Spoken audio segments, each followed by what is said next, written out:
Up, everybody? Welcome back to Sports Gambling Daily for a Saturday on this Memorial Weekend. It is May 25th. Thank you so much for spending a little bit of your day here with me.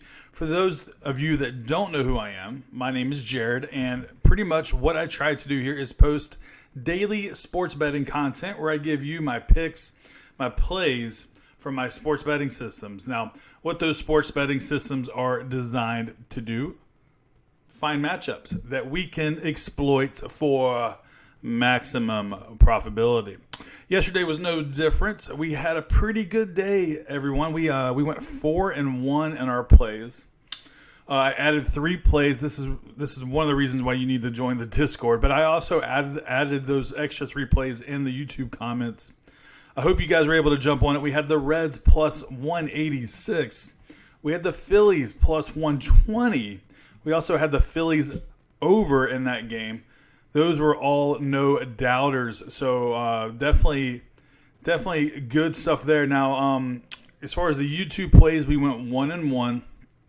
The Texas under or over did not happen, and then the other over did happen, though. So that worked out. I can't even remember what the other game was. Let's see here. It was... oh yeah, Arizona. I mean, that was a no doubter. It was like 18-3 or I don't know. It was something crazy. Yeah, so pretty good day, 4-1. We made right around 4 units of sweet profitability.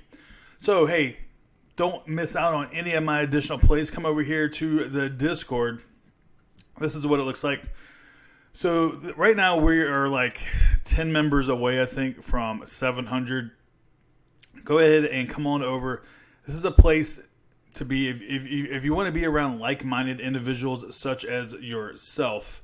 It's pretty much just a chat room that we all get together and we break down games, share information, picks, plays, and parlays.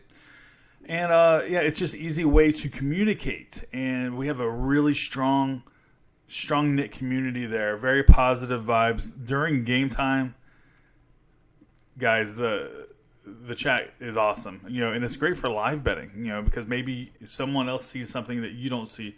Like, for instance, when I watch baseball, I typically watch the pitcher's locations, and I also look to see how hard the catcher is working when he's behind the plate.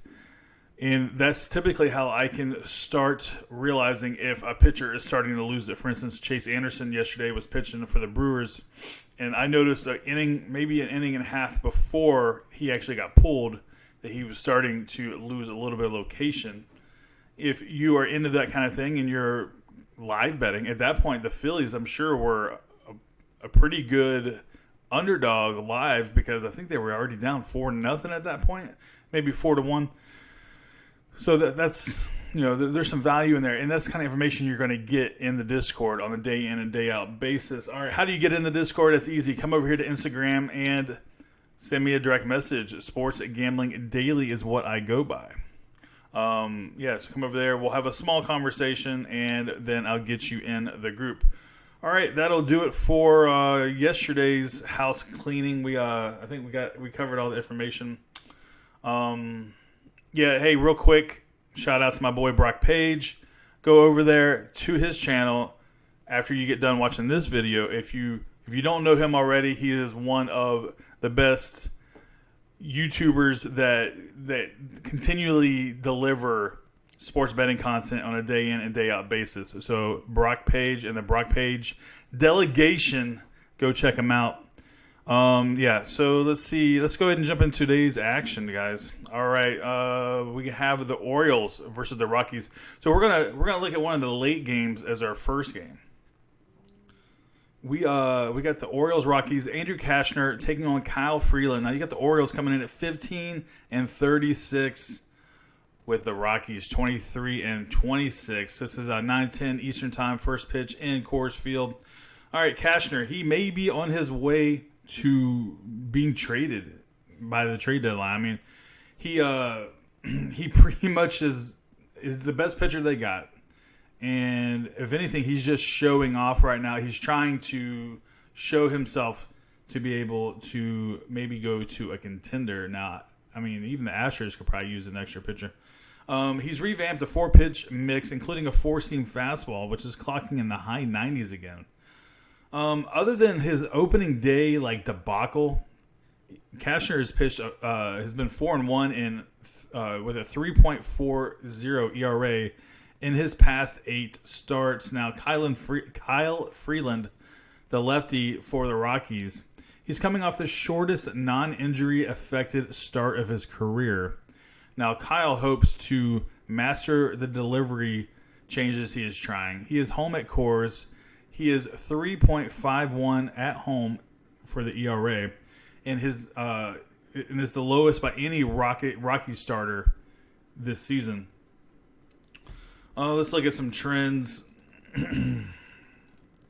All right, when Kyle Freeland plays as a home favorite, which seems to be rare these days, and the total is between 11.5 and 12, the under is 2-10. That's a sexy number. All right, when Kyle Freeland plays home or away, and the total is between 11.5 and 12, the under is 2-13. All right, under is 5-0-1 in the Orioles' last 6 road games versus a lefty, and then the under is 7-1-1 in Freeland's last 9 interleague starts. So guess where I'm going with this game? Yeah, that's right. We got the total system going under 11.5. Now, I haven't bet this game, and I actually believe that this game's going to go to 12. So be patient. This is the night game here.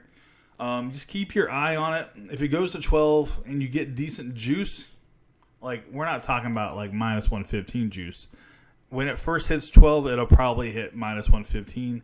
Just sit on it because it's going in the right direction for us. It'll probably fall anywhere between minus 105, and that's where I like to get those things at. But if we had to take this game right now, we would go under 11.5 plus 100 at 5 times. However, I'm not settling for that 11.5 because I think we can get 12. Just keep your eye on it because, of course, we don't want that thing to go to 11 if we can help it. All right, next up we have the Padres versus the Blue Jays. All right, we got old boy Cal here versus Edwin Jackson. First pitch, 3:07 Eastern Time, the Rogers Center, Toronto, Ontario. All right, so Cal, his rotation in the place is extremely tenuous. Now, the Canadian here, he's coming back to Canada. I think he's from Ontario, and he's pitching for the first time in Canada. So I'm sure he will be up for this one. He's probably got some family coming to the game. Now, he's the number 5 starter for the Padres, and like I said, he hasn't pitched well as of late, and he needs to really make a statement game if he wants to stick in this rotation. Now, Edwin Jackson, which has probably played for almost every team in the league, he'll take on the Padres in his 3rd start of the year for the Blue Jays, coming off an outing where he allowed 6 runs. 5 of those bad boys were earned in 5 innings. In his career versus the Padres, he is 1-6 with a 6.05 ERA. That's in 16 games, and 11 of those were starts over 64 innings. So there's definitely a little bit of history there. All right, let's look at some trends for this particular game. Hey, when Edwin Jackson pitches as a home underdog, the total is between 9.5 and 10. The under is 1-11. Now the under is 5-1-1 in the Padres' last 7 interleague games. Interleague road games versus a righty. And then the under is 5-0 in I think you pronounce his name Teschner's. The under is 5-0 in Teschner's last 5 games behind home plate. And Teschner, man, this guy is a hard ass. He's quick to throw people out. He has a very tight strike zone. So I think the under here is the play. So San Diego versus the Blue Jays, under 9.5, minus 105. Now, this is exactly the same situation. I believe this game's going to go to 10. 10 is a good number, just in case we need to push. So let's just hold off on this one. But if we had to bet it right now, we would go 9.5. But hold off. I believe this number is going to rise. So at your own discretion, make sure you just do your own due diligence if you want to tail this play. All right, now I do have two other plays that have. All right, so they're like right there on the edge. I'm just waiting, and they're money line plays. They're not total plays. I can tell you that the games that I'm looking at is the Arizona San Francisco game and the Pittsburgh Dodgers game. I'm just waiting for a little bit of information before I make those official plays. So we'll see. I mean, I don't want to say I'm making the play yet, but I'm just saying I'm close to it. So there's that. And also, there's also been the Reds and Cubs, Phillies, Brewers, and White Sox Twins. I don't have lines for that yet, so I haven't actually capped those games. So there might be some action there as well. So make sure you join the Discord so you can get any of my additional plays. Check out my Twitter account. I go by SG Daily YouTube on Twitter. Check out the Instagram. I go by Sports Gambling Daily. Discord, all that stuff. Hey, no, excuse me, I just burped. Now, just don't blindly take my plays. Do your own research. Make this part of your research, and let's bang out that book together. Let's make that money. And I'll see you guys later. Good luck tonight. Good luck to you. Good luck to me. Good luck to all of us. And I'll see you tomorrow on a Sunday version of Sports Gambling Daily. Let's get it, baby. Peace.